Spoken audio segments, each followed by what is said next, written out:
नमस्कार, विदर्भ की बात पीकेबी न्यूज में आपका स्वागत है। आज के खबरों के सफर पर चलने से पहले देखते हैं आज की हेडलाइंस। भंडारा जिले के पवनी में पानीपुरी और नूडल्स खाना पड़ा महंगा। विष बाधा से बालिका की हुई मौत, 40 ग्रामीण हुए बीमार। पुणे के शिवाजी मार्केट में लगी भीषण आग में 25 दुकानें खाक। दमकल की 8 गाड़ियों ने आग पर पाया काबू। और बुल्ढाना के कृषि उत्पन्न बाजार समिति में कोरोना पॉजिटिव मिलने से हड़कंप। अब परिसर के सभी लोगों की हो रही है जांच।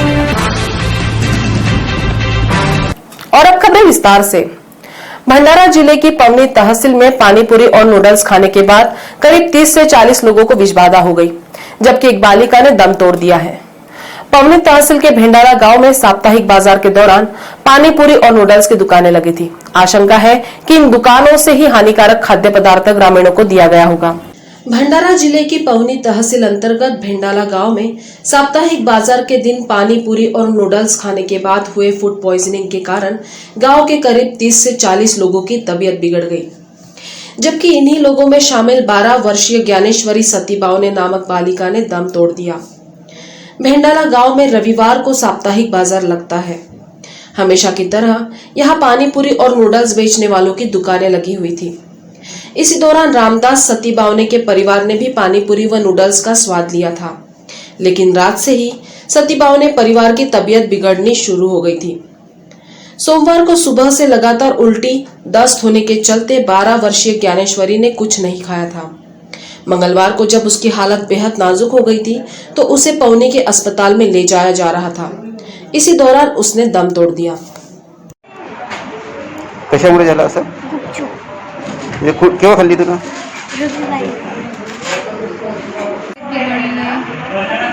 तुझ्या परिवारातली किती लोक आहेत?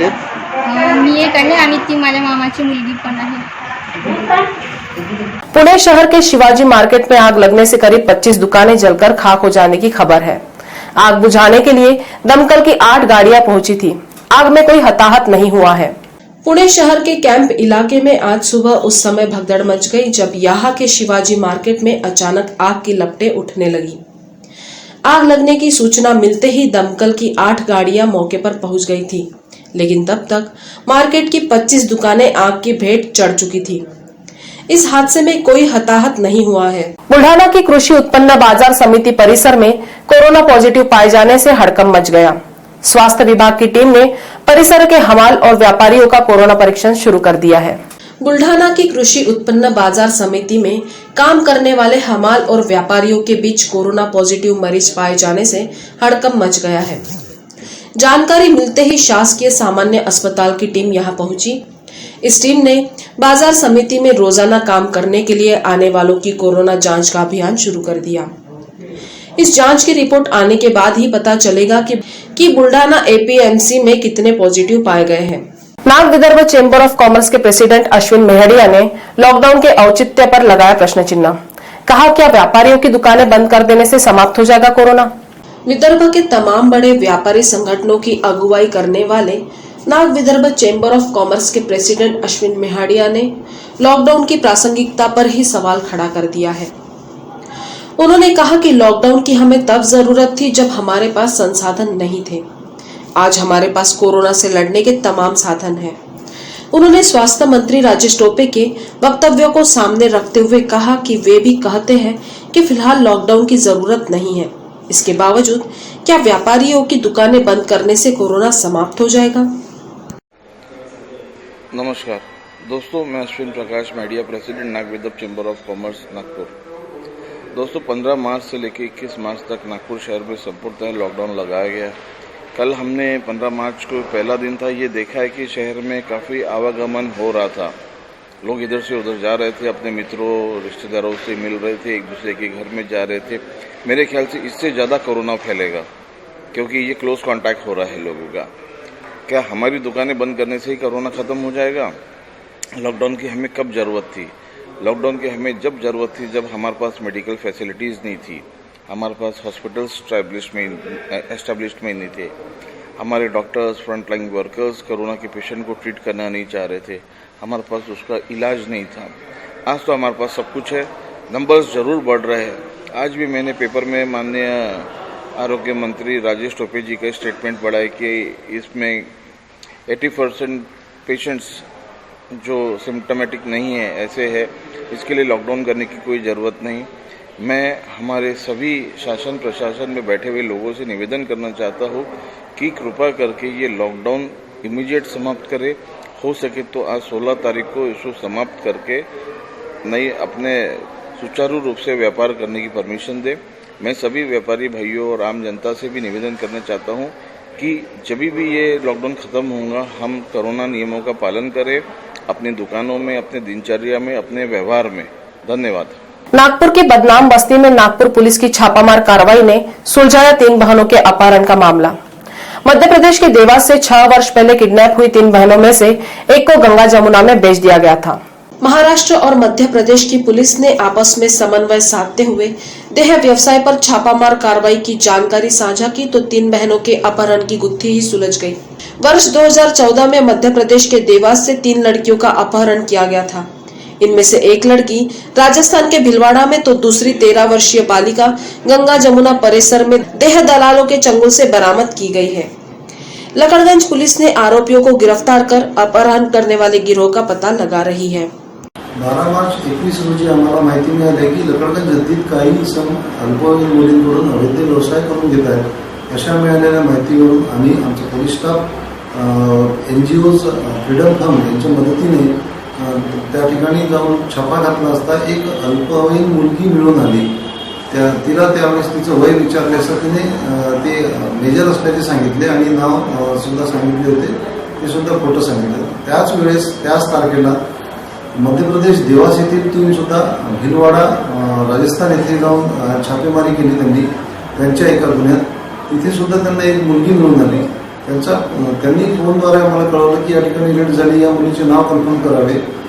त्यांच्या आलेल्या फोनवरून अशी माहिती मिळाली की सन 2014 मध्ये 3 मुलींचे अपहरण भिलवाड़ा आपल्या देवास MP मधून झालेले होते।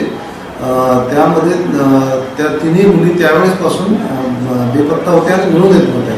त्यांना तिथे ती मुलगी मिळाली आणि त्या मुलीच्या बहिणीसोबत तिचं जे बोलणं करून दिलं त्यावरून तिचं नाव आम्हाला कळलं आणि तिचं वय सुद्धा कळलं। त्यावेळेस त्या ती मुलगी जी आम्ही ताब्यात घेतली होती ती अल्पवयीन होती आणि संबंधित कलमानुसार त्यांच्यावर गुन्हा कलमवाढ करण्यात आलेली आहे आणि पुढील तपास सुरू आहे। जे लोक या प्रकरणाशी संबंधित आहेत त्यांच्याविरुद्ध सुद्धा योग्य कायदेशीर कारवाई करणे सुरू आहे। यामध्ये जे आरोपी निष्पन्न होतील त्यांना अटक करण्याची आणि पुढील कारवाई करण्याच्या प्रक्रियेसाठी एक पथक नेमण्यात आलेले। भाजपा के राज्य महासचिव चंद्रशेखर बावनकुले ने राज्य सरकार को चेतावनी दी कि यदि वह किसानों के बिजली कनेक्शन काटने से बाज नहीं आती है तो भाजपा जनता के साथ सड़क पर निकलकर प्रदर्शन करेगी। पूर्व ऊर्जा मंत्री और भाजपा के राज्य महासचिव चंद्रशेखर बावनकुले ने आज यह चेतावनी दी कि महाविकास आघाड़ी सरकार किसानों के बिजली कनेक्शन काटकर कोरोना के तीव्र संक्रमण के दौर में जनता को सड़कों पर उतरकर आंदोलन करने को विवश कर रही है। बिजली के घरेलू उपभोक्ताओं पर महावितरण के अधिकारी कहर ढा रहे हैं। यदि बिजली कनेक्शन काटना बंद नहीं किया तो भारतीय जनता पार्टी सड़क पर उतरकर आंदोलन करेगी। इसके जो भी दुष्परिणाम होंगे उसकी जिम्मेदारी सरकार की होगी। एक तरफ किसानों का बिजली कनेक्शन काट नहीं सकते क्योंकि IIT ने कहा है, जो हमारे सरकार में रिपोर्ट आया था कि जो बिजली का बिल किसानों को दिया है वो बराबर नहीं है, इसलिए हमने स्टे दिया था। माननीय देवेंद्र फडणवीस जी की सरकार और हमने 5 साल कोई भी बिजली का कनेक्शन कट नहीं किया, 8 साल से कोई वसूली नहीं की। ये सरकार पिछले 8 साल की वसूली की डिमांड कर रहे हैं और ऐसे समय में बिजली काट रहे जब अभी किसान के खेत का जो गेहूं है, चना है, खेत में मिर्ची है, फ्रूट्स है, सब्जी भाजी है। ऐसे समय में एक ट्रांसफार्मर के ऊपर से जिसने बिजली बिल भरा उनका भी, नहीं भरा उनका भी बिजली कनेक्शन काटने का प्रयास सरकार कर रही है। और ये इतना खतरनाक है कि IIT के रिपोर्ट ने जो दिया हुआ था कि जो बिजली बिल ही गलत है, बिजली बिल की मात्रा कम है लेकिन दंड ब्याज साहूकार जैसा लगाया हुआ है। इसलिए हमने सरकार ने कहा था कि देवेंद्र फडणवीस जी ने कि बिल्कुल मत करिए, हमने 5 साल कोई कनेक्शन नहीं काटा। ये सरकार किसानों को आत्महत्या की तरफ लेकर जा रही है। अभी कोरोना के संक्रमण में आपने कहा कि लॉकडाउन और जनता को संयम रखे, लेकिन दूसरी बात सरकार जनता को भड़का रही है और जनता के साथ भारतीय जनता पार्टी है। हमने ठहराया है कि अगर सरकार ने तुरंत यह अनरेस्ट नहीं रोका, लॉकडाउन में खुद सरकार उकसा रही है लोगों को और उकसा के लोग ऊपर आए, क्योंकि कोई भी घर में नहीं रह सकता, इतना धूप है। आज गढ़चिरौली जिले में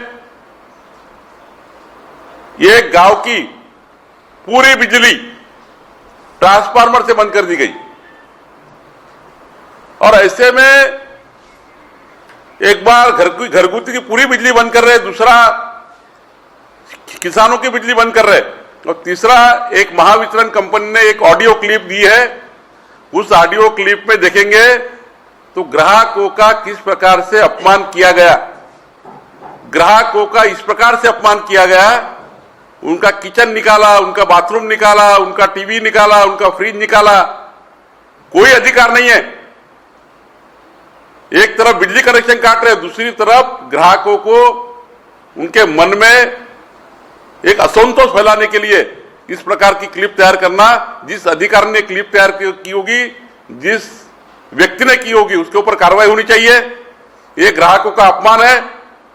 हम इसकी एमईआरसी की तरफ कंप्लेंट करेंगे और ये सरकार कोरोना के संक्रमण में जान। वाठोड़ा पुलिस ने एक परिवार की चंगुल से महिला को छुड़ाया है। यह परिवार निजी स्वार्थी की पूर्ति के लिए उक्त महिला से देह व्यवसाय करवाता था। वाठोड़ा पुलिस थाना अंतर्गत विठोबा नगर में पुलिस के सामाजिक सुरक्षा दस्ते ने छापामार कार्रवाई करते हुए एक परिवार के चंगुल से महिला को छुड़ाया है। इस महिला से निजी स्वार्थ की पूर्ति के लिए देह व्यवसाय कराया जा रहा था। पुलिस ने इस कार्रवाई के दौरान आरोपी लहू गेडाम, उसका पुत्र राजेंद्र लहू गेडाम तथा पत्नी सुशीला उर्फ शांताबाई लहू गेडाम को हिरासत में लिया है। गुन्हे शाखेचे पोलीस उपायुक्त श्री राजमने सर यांना काही दिवसांपूर्वी एक खबर मिळाली होती की पोस्टे वाठोडा हद्दीमध्ये विठोबा नगर आहे, त्या ठिकाणी आरोपी नामे लहू गेडाम, त्याचा मुलगा राजेंद्र गेडाम आणि त्याची पत्नी सुशीला उर्फ शांता गेडाम हे स्वतःच्या आर्थिक फायद्याकरता तरुणींकडून देह व्यापार करून घेत आहेत। अशी माहिती मिळाल्यावरून राजमाने साहेबांनी सामाजिक सुरक्षा पथकाला त्याबाबत कारवाई करण्याचे आणि शहानिशा करण्याचे निर्देश दिले होते। त्याप्रमाणे सामाजिक सुरक्षा पथकाने त्या ठिकाणी शहानिशा केली आणि खात्री पटल्यानंतर आपण एक पद्धतशीरपणे सापळा रचला आज आणि आपण पंटरला पाठवून त्या ठिकाणी सौदा केला आणि एका तरुणीचा सौदा केला आणि त्या ठिकाणी आपण रेड करून त्या तरुणीला तिथून मुक्तता केली तिची आणि 3 आरोपींना अटक केलेला आहे आणि त्यांच्यावर वाठोडा पोलीस स्टेशनला पिटा ॲक्ट नवे गुन्हा दाखल करण्याची प्रक्रिया सुरू आहे।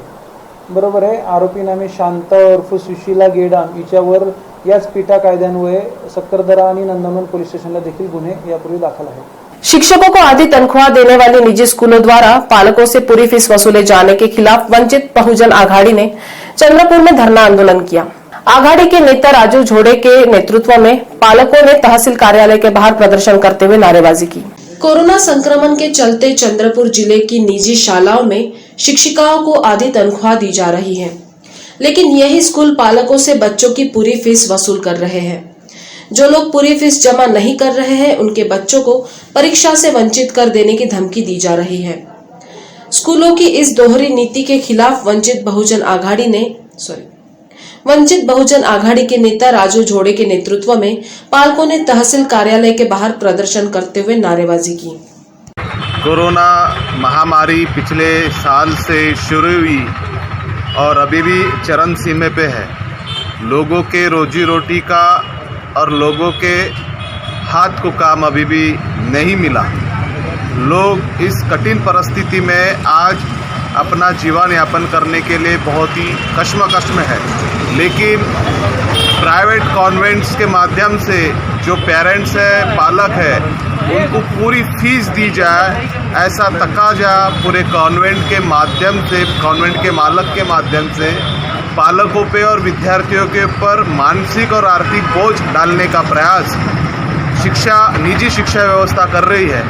इसके विरोध में आज वंचित बहुजन आघाड़ी के माध्यम से हम एक दिवसीय धरना रख के आंदोलन कर रहे हैं। इस माध्यम से शिक्षा नीति, शिक्षा विभाग और प्राइवेट स्कूल के मालिकों को शिक्षा बेचने का अधिकार जिस व्यवस्था ने दिया, जो शिक्षा दे रही है उतना कम से कम फीस ले, या फिर पूरे कोरोना महामारी में केंद्र और राज्य की सरकारों ने जो लॉकडाउन किया, लोगों के हाथ का काम छीन लिया, उस आधार पे पूरे पालक, अभिभावक और हमारी पार्टी ये बार बार कह रही है कि आप प्राइवेट स्कूल की फीस आप माफ़ करें। कोरोना महामारी का आप स्कूल को ऑनलाइन एजुकेशन का माध्यम बनाए और उसका धंधा चला रहे हो। ऑनलाइन एजुकेशन से स्टैंडर्ड फर्स्ट से 10th तक के बच्चों का शिक्षा पूरा नहीं होता। इसकी फीस आप माफ़ करो, रद्द करो, ये हम विनती करते हैं। अन्यथा आने वाले दिनों में हम कानून अपने हाथ में लेके स्कूलों को ताला ठोकेंगे, या जो पेपर है बोर्ड के उसके ऊपर हम बंद करने का भी पूरे पालकों के माध्यम से निर्णय ले सकते हैं। शिक्षा व्यवस्था होश में आए, ये आंदोलन इसलिए है। जिला तौर पर भी इस तरह का आंदोलन होने वाला है क्या? जिला अभी तो हम शुरुआत की है, ये अंगड़ाई है। आने वाले समय में जिला स्तर में भी ये आंदोलन करने वाले हैं। स्कूल का maintenance, building fees, electric fees, e education, sport education, ये कुछ भी पढ़ाया नहीं गया, लेकिन उसकी फीस आप ले रहे हो। ये घोरक धंधा प्राइवेट स्कूल के कॉन्वेंट वालों ने बंद करना चाहिए। शिक्षा की दोहरी नीति सरकार चला रही है, अपना रही है, इसका हम निषेध करते हैं। सरकारी स्कूल बंद और प्राइवेट स्कूल जो सिर्फ पैसे से शिक्षा खरीदी बेचने का माध्यम है, ऐसे स्कूलों में आर्थिक मंदी और जो तबका है, गरीबी तबका, मध्यम वर्गीय तबका के भी पालक इस स्कूल में बड़ी मात्रा में पढ़ते हैं और सारे संपन्न लोग नहीं हैं, लेकिन स्कूल के तरफ से इस प्रकार का पालकों पे और विद्यार्थियों के ऊपर मेंटली और इकोनॉमिकली हरेसमेंट करने का काम अभी भी जारी है और ये बंद होना चाहिए। ते जे सक्ती दाखवली आहे की फी भरल्याशिवाय आम्ही परीक्षेला बसू देणार नाही, हे अरेरावीपणा आहे। आणि ज्या अर्थी सगळ्या व्यवस्थापनाचा खर्च वाचला वर्षभराचा, त्या अनुषंगाने फीज रद्द होण्यास काही हरकत नाही आणि किंबहुना 50% तरी फी त्यांनी रद्द करावी असं मला वाटते। आणि बहुतांश जे स्थानिक काही विद्यार्थी आहेत त्यांच्याकडे मोबाईलही नव्हते, मोबाईल अभावी त्यांनी जेव्हा मोबाईल नव्हते त्यांनी शिक्षण घेतलं नाही, त्यांच्याकडनंही फी वसूल करायचा जे प्रयत्न चालू आहे व्यवस्थापनाचे, ते चुकीचे आहे। बावजूद आप उनका गला पकड़कर उनसे पैसे वसूलना चाहते हैं। ये लड़कों के जो पेरेंट्स हैं उन पर सरासर अन्याय किया जा रहा है। हमने बार बार इस चीज को लेकर निवेदन दिया है, बार बार बात की है, बार बार लोगों से अपील की है, बार बार स्कूल प्रशासन से कहा है कि आप जिस तरीके से बर्ताव कर रहे हो ये बर्ताव सरासर गलत है, आपने इस तरीके से नहीं करना है। गवर्नमेंट ने भी बार बार इंस्ट्रक्शंस दिए हैं और गवर्नमेंट ने खुलकर कहा है कि आप फीस के अभाव में किसी भी बच्चे को एग्जाम देने के लिए रोक नहीं सकते, उसका हॉल टिकट नहीं रोक सकते। इसके बावजूद अगर स्कूल प्रशासन बच्चों पर, उनके पेरेंट्स पर दबाव ला रहा है, उन्हें बोल रहा है कि जब तक आप फीस नहीं देते आपको एग्जाम पर बैठने नहीं दिया जाएगा, आपके पेपर नहीं होंगे, तो मैं समझता हूं कि ये इनका देशद्रोह है। आप सही मायने में शिक्षा को बेच रहे हैं, शिक्षा का बाजारीकरण कर रहे हैं। और आप जो गरीब पेरेंट्स हैं, जो कोरोना हालत में जिन लोगों का व्यवसाय बंद था, जिनका काम धंधा बंद था, जिनके पास पैसा नहीं था, और जो लोग आज पैसा दे नहीं सकते, आप उनका गला दबाकर उनको ब्लैकमेल कर रहे हैं। आप ऐसा कैसे कर सकते हो? क्या आपकी नैतिकता आपको इस चीज की अनुमति देती है? क्या आप भूल गए कि शिक्षा इंसान के लिए सबसे जरूरी चीज है? अगर आप इसी तरीके से शिक्षा का बाजारीकरण करेंगे, शिक्षा को बेचेंगे, तो मैं समझता हूं कि आप गुनहगार हो। और अगर ऐसी गुनहगारी आप करते हो तो वंचित बहुजन आघाड़ी आपको आह्वान करती है कि ये सहन नहीं किया जाएगा। हम उग्र आंदोलन करेंगे। अगर जल्द से जल्द बल्लार शाह के स्कूल प्रशासन ने बच्चों की फीस माफ नहीं की और पालकों पर इस तरीके से जो इमोशनल अत्याचार किया जा रहा है वो अगर बंद नहीं किया तो हम कड़े से कड़ा आंदोलन करेंगे। और अगर समय भी आया तो इनके स्कूलों को लाख लगाने पर हम उतर जाएंगे। क्या नाम सर? ओम रायपुरे। आपल्या बल्लारशाला आणि त्याच्यातून जवळपास 25-30 वर्षापासून चालू असलेल्या संस्थेमध्ये आज कोरोनाचा काळ मागील 2020-21चा जो काळ बितलेला आहे त्या काळाअंतर्गत शाळेमध्ये कोणत्याही प्रकारचे वीज किंवा कोणताही खर्च लागू झालेला नाही. आज 25-30 वर्षापासून खाजगी शिक्षण संस्था भरपूर पैसा कमवून बसलेली आहे, तरी एका वर्षाच्या काळाला आपल्या स्टाफला सांभाळू शकत नाही आणि त्यांची पेमेंट करण्याकरिता आज पालकांवर दबाव टाकून त्यांच्या पालकांच्या विद्यार्थ्यांना मुलांना परीक्षेपासून वंचित ठेवण्याचं कार्य हे खाजगी शिक्षण संस्था करीत आहे. तरी आम्ही आव्हान करतो, वंचित बहुजन आघाडीचा कार्यकर्ता यांनी आव्हान करतो की जर हे त्यांना विद्यार्थ्यांना परीक्षा देण्यात जर वंचित ठेवण्यात आले तर वंचित बहुजन आघाडीमार्फत एक उग्र आंदोलन तयार होईल. तर ही कड़ा आदेश त्यांना आम्ही देता. राज्य के पशुसंवर्धन व क्रीड़ा मंत्री सुनील केदार ने भी ली कोरोना की वैक्सीन, नागरिकों से किया कोरोना का टीका लगवाने का आह्वान. राज्य के पशुसंवर्धन मंत्री सुनील केदार भी कोरोना की वैक्सीन लगवाने अस्पताल पहुंचे. कोरोना का टीका लगवाने के बाद उन्होंने वरिष्ठ नागरिकों से टीकाकरण करवाने का आह्वान भी किया. लॉकडाउन के पहले दिन यातायात पुलिस ने 3000 से अधिक वाहन चालकों पर मामले दर्ज कर 650 वाहन डिटेन किए हैं. यह जानकारी यातायात पुलिस आयुक्त आभार ने दी. शहर में लॉकडाउन के पहले दिन करीब 3000 मामले दर्ज कर यातायात पुलिस ने 650 वाहन डिटेन किए हैं. इनमें कुछ लोगों पर बिना मास्क घूमने कारण कार्रवाई की गई, तो कुछ लोगों पर दुपहिया या अन्य वाहनों में नियम विरुद्ध संख्या में सवारी बैठाने पर कार्रवाई की गई है. नाही, काल पहिला दिवस होता अंशतः जो लॉकडाऊन नागपूर शहरामध्ये लागलेला त्याच्या अनुषंगाने जे बरेचसे नागरिक रस्त्यावरती जे पडले होते घराबाहेर त्याच्यावरती आम्ही सकाळी 2 व्हीलर्स आणि 4 व्हीलर्स डिटेन्शन करण्याचं प्रमाण वाढवल्यानंतर दुपारनंतर थोडी नागरिकांची बाहेर पडण्याची ही कमी झाली. साधारणपणे काल दिवसभरामध्ये 650च्या दरम्यान गाड्या आम्ही डिटेन केल्या होत्या. चौकशी अंती त्यानंतर सोडून देण्यात आल्या. आज सुद्धा आमच्याकडे तीच कारवाई चालू आहे. 4 व्हीलर्स, काही बसेस आणि 2 व्हीलर्स यांच्यावरती कसून चौकशी करून तो बाहेर पडण्याच्यासाठी आलेला आहे माणूस, त्याचं गरज आहे की नाही बाहेर पडण्याची याची खात्री करून आम्ही नंतर त्याचं पूर्णतः चौकशी करून नंतर त्याला सोडत आहोत. आजही दिवसभरामध्ये आम्ही बऱ्याच गाड्या डिटेन केलेल्या आहेत. ही कारवाई आज दिवसभरात सुरू राहणार आहे. 7 दिवस ही कारवाई चालणार आहे. हो, 7 दिवस ही कारवाई चालणार आहे. आणि दंड किती वसुलले जात आहे? दंड काल तर जवळजवळ आम्ही एकूण 3000 केसेस केलेल्या आहेत. साधारणपणे 2500 ते 3000चे केसेस आमच्या दररोज होतात. त्याच्यामध्ये मास्कच्या केसेस आहेत, डिटेन्शनच्या केसेस आहेत, 188च्या केसेस आहेत. ही कारवाई अशी चालू राहणार आहे. जानकारी के मुताबिक सर पता चला था कि 3000 वाहन जप्ती किए गए.